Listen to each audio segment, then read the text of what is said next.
नमस्कार साथियों, स्वागत है आप सभी का हमारे चैनल RL बात जर्नलिस्ट पर। आज हमारे साथ पूर्व मंडल कोऑर्डिनेटर कपिल अहिरवार जी बहुजन समाज पार्टी के वरिष्ठ नेता हैं, हमारे साथ हैं और आज उनसे चुनाव की चर्चा करेंगे कि आने वाला जो चुनाव है लोकसभा का 20 मई के दौरान होगा और उसके बाद यहाँ से एक नया सांसद चुन करके जाएगा। तो आज कपिल अहिरवार जी से चर्चा करते हैं कि आखिर किस तरीके से जनता के बीच माहौल है और क्या वो जनता से बातचीत करके पा रहे हैं, क्या बहुजन समाज पार्टी उस फाइट में है जिस फाइट की बहुजन समाज पार्टी के लोग उम्मीद कर रहे हैं। स्वागत है सर, सबसे पहले आपका। बहुजन समाज पार्टी किन उम्मीदों को लेकर जनता के पास जा रही है और जनता से किन आशाओं को, कैसी आशाएं जनता के बीच आप लोगों को मिल रही है? सबसे पहले तो भाई RL बार जी, आपका बहुत बहुत धन्यवाद जो आप हमारे आवास पे आए और आपने हमारा इंटरव्यू लेने के लिए हमसे कहा, उसके लिए आपको पुनः धन्यवाद। तो आपका जो क्वेश्चन है कि जनता के बीच में जा रहे हैं, जनता के बीच में हम लोग लगातार जा रहे हैं और माननीय बहन जी से लोगों को उम्मीदें हैं कि बहन जी इस बार कुछ नया करेंगी और बहुजन समाज पार्टी एक मजबूत राजनीतिक दल है। सरकार बने अथवा ना बने वो मायने नहीं रखता है। माननीय बहन जी ने 15 मार्च 2012 में कहा था कि हमारी सरकार, लोग बाग आरोप लगा रहे थे कि बहन जी ने पत्थरों में पैसा लगा दिया। तो माननीय बहन जी ने 15 मार्च 2012 में आगरा में कहा था कि हमारी सरकार बने अथवा नहीं बनाए, ऐसी 4 सरकारें और कुर्बान। लेकिन हम जो बहुजन महापुरुषों के मूवमेंट के लिए काम कर रहे हैं उस कारवा को हम पीछे नहीं छोड़ेंगे, उस काम को अनवरत हम करते रहेंगे। तो ऐसी माननीय बहन जी की हम लोगों को, माननीय बहन जी से अपेक्षा रहती है कि वो हम लोगों के लिए काम कर रही हैं। अभी झांसी ललितपुर लोकसभा क्षेत्र में बहुजन समाज पार्टी ने उम्मीदवार नहीं उतारा है। भारतीय जनता पार्टी और Congress party, Samajwadi party Congress alliance के उम्मीदवार जनता के बीच है। तो बहुजन समाज पार्टी की कब तक टिकट क्लियर होगी और किन उम्मीदवार की आने की आपको संभावना है?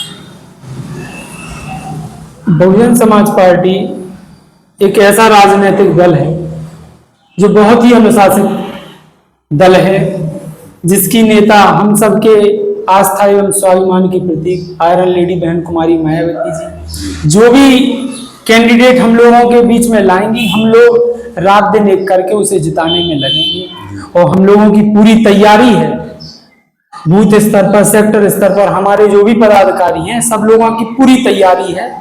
और जैसे ही कैंडिडेट आएगा हम लोग भरसक प्रयास करके और बिल्कुल 99% नहीं 100% हम लोग उनको जिता के भेजेंगे, ऐसी हम लोगों की तैयारी है। लेकिन कैंडिडेट पर भी विचार चल रहा होगा, कई कैंडिडेटों पर विचार चल रहा है जिनको झांसी ललितपुर लोकसभा क्षेत्र से आने वाले 1-2 दिन के अंदर टिकट क्लियर होगी, उनका नाम आ सकता है।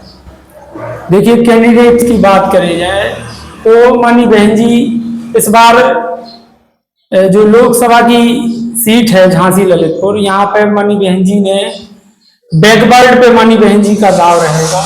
जो हमारे जो उच्च नेता हैं, हाईकमान हैं, उनसे जानकारी लगी है कि इस बार बैकवर्ड का उम्मीदवार हम लोगों के बीच में इस सीट पर होगा। कुशवाहा भी लड़ा सकती है माननीय बहन जी, पाल को भी लड़ा सकती हैं, रैकबार को भी लड़ा सकती हैं, विश्वकर्मा को भी लड़ा सकती हैं। बाकी वो तलाश जारी है। ललितपुर जनपद में एक बात को लगातार कहा जाता है आपकी पार्टी के प्रति, कुशवाहा जो वोटर्स थे कहीं ना कहीं, चाहे समय का दबाव कहें या पार्टियों का, कुशवाहा वोट बैंक नहीं उठ पाया करता था, उनके नेता नहीं चुने जाया करते थे। लेकिन 2007 में बहन जी एक कुशवाहा को उम्मीदवार लेकर के आई, ललितपुर सदर विधानसभा से जिताया और जब से अब तक लगातार ललितपुर सदर विधानसभा में कुशवाहा विधायक है। तो कुशवाहा वोटर्स का साथ क्या बहन जी को इस समय भी मिल रहा है? देखिए, आपका जो सवाल है मैं उसके लिए आपसे कहूं कि बहुजन समाज पार्टी एक ऐसा राजनीतिक दल है जिसने झोपड़े से उठा के जनप्रतिनिधि दिए हैं। गरीब तबके के व्यक्ति को, ठेला चलाने वाले व्यक्ति को, गुमटी में बैठे हुए दुकानदार को माननीय बहन जी ने नेता बनाया है। सबसे पहले अगर पाल की बात की जाए तो सबसे पहले बहुजन समाज पार्टी ने जिला पंचायत में भेजा। सबसे पहले विश्वकर्मा की बात की जाए तो माननीय बहन जी ने विश्वकर्मा को जिला पंचायत में भेजा। सबसे पहले अगर जैन समाज की बात की जाए तो माननीय बहन जी ने जैन समाज को जखौरा से जिला पंचायत सदस्य बनाने का काम किया।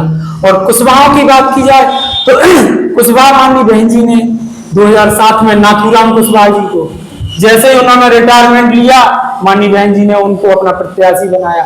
उनको किसी कारणवश उनकी अकस्मात मृत्यु हो गई।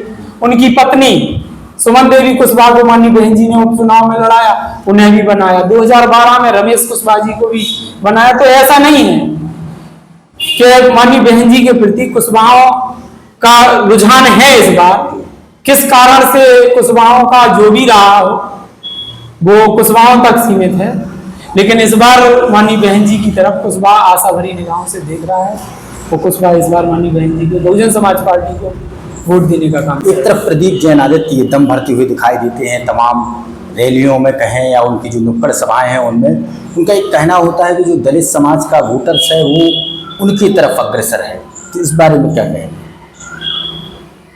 देखिए, दलित समाज की बात की जाए तो दलित समाज माननीय बहन जी को अपना नेता मानता है, सरमौर मानता है। माननीय बहन जी दलित समाज की पूरे देश में सबसे बड़ी नेता हैं, जिन्होंने मात्र 13 दिनों में प्रधानमंत्री जी को पद से हटा दिया था। ऐसी शख्सियत है। आपको शायद याद हो उस समय का वाकया, आपने देखा हो सोशल मीडिया के माध्यम से या किसी अन्य प्लेटफॉर्म से, कि 13 दिन में माननीय बहन जी ने भारतीय जनता पार्टी की सरकार को गिराने का काम किया था। और इस बार माननीय बहन जी मजबूती के साथ काम कर रही हैं और काम के साथ साथ जो भी कैंडिडेट आएगा उसको जिताने का काम करेंगे। और दलित समाज बिल्कुल माननीय बहन जी के साथ कंधे से कंधा मिलाकर काम करने का काम करेगा। और माननीय बहन जी को उन्होंने आश्वासन दिया है कि माननीय बहन जी के साथ इस बार हम वोट देने का काम करेंगे। तो अगर बहुजन समाज पार्टी सरकार बना लेती है या कहें कि किसी दल में शामिल हो जाती है और सरकार उस दल की बन जाती है, तो उसके बाद जो लोकल स्तर पर आपके कार्यकर्ता है, आपकी जनता है, उसके लिए क्या ऐसी योजनाएं रहेंगी माननीय बहन जी की कि जनता के पास वो योजनाएं पहुंचे और जनता खुशहाल अपने आप को महसूस करे? बहुत अच्छा सवाल किया है। माननीय बहन जी का शुरू से प्रयास रहा है कि बहन जी सर्वजन हिताय सर्वजन सुखाय की बात करती है। बहुजन समाज पार्टी कोई एक जाति विशेष का राजनीतिक दल नहीं है। बहुजन समाज पार्टी हर जाति धर्म मजहब के लोगों के लिए काम करने का काम करती है। बहुजन बहन जी ने जब 2007 में सरकार बनी तो पहली बार कोई ऐसी गवर्नमेंट बनी जिसने बिना पढ़े लिखे लोगों को नौकरी देने का काम किया है।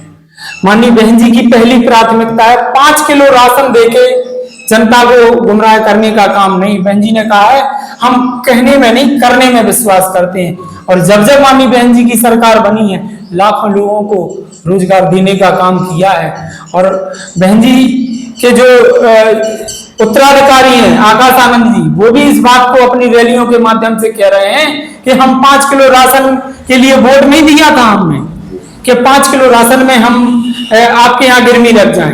हमने, हमारे माँ बाप ने हमारे लिए सपने देखे थे कि जब हमारा लड़का पढ़ेगा लिखेगा तो वो नौकरी करेगा, ना कि 5 किलो की लाइन में लगेगा।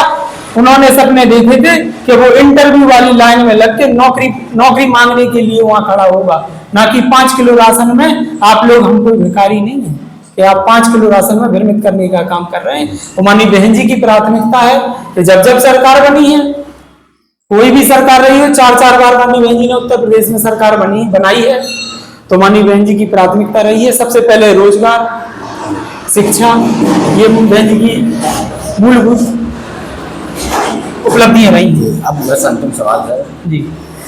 एक आरोप लगातार कांग्रेस पार्टी और समाजवादी पार्टी का एयरलाइंस लगाता रहता है कि बहन जी भारतीय जनता पार्टी की बी टीम है। जी। इस पर आप क्या कहेंगे? देखिए, भारतीय जनता पार्टी की बी टीम के लिए अभी माननीय बहन जी का एक दिन माननीय बहन जी ने प्रेस कॉन्फ्रेंस भी की थी और उसके अगले दिन तमाम समाचार पत्रों ने प्रकाशित किया था कि बहन जी ने इस बार ऐसे कैंडिडेट दिए हैं कि भारतीय जनता पार्टी के तमाम बड़े नेता धराशायी हो जाएंगे इस इलेक्शन में। तो माननीय बहन जी ने जो कैंडिडेट्स उतार के इस बार सिद्ध कर दिया है कि बी टीम वो है कि अन्य राजनीतिक इंडिया अलायंस है, समाजवादी पार्टी है या अन्य राजनीतिक दल है, ऐसे कैंडिडेट माननीय बहन जी ने दिए हैं। और बाबा साहब अंबेडकर की जो मूलभूत प्राथमिकता थी कि एजिटेट, एजुकेट एंड ऑर्गेनाइज, शिक्षित बने, संगठित रहें और संघर्ष करें। जब तक बहुजन समाज संगठित और शिक्षित और संघर्ष करता रहेगा तो जो भारतीय जनता पार्टी के नेताओं की पॉलिसी है कि अगर ये लोग पढ़ लिख गए तो फिर ये हमारे बहकावे में आने वाले नहीं है। और जो भारतीय जनता पार्टी राम राम की बात करती है, जय श्री राम, जय सिया राम, क्या भाई आप बताइए कि जय सिया राम और जय श्री राम कहने से लोगों का भला होने वाला है? भाई लोगों को रोजगार चाहिए। आज हमारे युवा सड़क पे हैं, हमारे युवा सुसाइड कर रहे हैं, दिन प्रतिदिन बेरोजगारी बड़े बड़े पैमाने पर बढ़ती जा रही है, लोग बाग त्रस्त हैं। तो इसकी तरफ ध्यान देना चाहिए कि वो तो चाहते हैं कि ये जितने अशिक्षित बने रहेंगे तो ये रोजगार की बात नहीं करेंगे, अपने हक अधिकारों की बात नहीं करेंगे, तो वो चाहते हैं। और जिस दिन ये पढ़ लिख गए तो ये लोग फिर हमारे बहकावे में आने वाले नहीं है और ये जाति धर्म के नाम पर लोगों को बांटकर उनका वोट लेने का काम करती है। ऐसी इनकी मानसिकता और पॉलिसी रही है। अभी 2022 का विधानसभा चुनाव उत्तर प्रदेश में संपन्न होता है।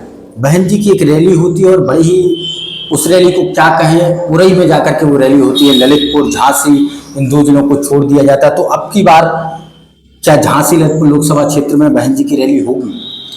बिल्कुल, इस बार माननीय बहन जी की रैली होगी। साथ ही जो हमारे नेशनल कोऑर्डिनेटर हैं भाई आकाश आनंद जी, वो भी ललितपुर में भी और झांसी में भी रैलियां करेंगे, ऐसा हम लोगों को ऊपर से जानकारी मिली है। और इसमें कोई दो राय नहीं है कि तैयारी चल रही है और बहुत जल्द उनकी आकाश आनंद जी की रैली ललितपुर में होगी और झांसी में होगी। आपका कैंडिडेट झांसी ललितपुर लोकसभा क्षेत्र से कब तक क्लियर होगा? कैंडिडेट हम लोगों के बीच में आगामी 2-4 दिन में ही हम लोगों के बीच में होगा और कैंडिडेट्स क्लियर हो गया है, केवल उनकी घोषणा होनी बाकी है। बहुत बहुत धन्यवाद। ये थे हमारे साथ बहुजन समाज पार्टी के पूर्व मंडल कोऑर्डिनेटर झांसी ललितपुर लोकसभा क्षेत्र के कपिल कुमार जी। तमाम मुद्दों पर इनसे चर्चा की और तमाम मुद्दों पर इन्होंने अपनी बातचीत रखी। बहुत बहुत धन्यवाद सर आपका।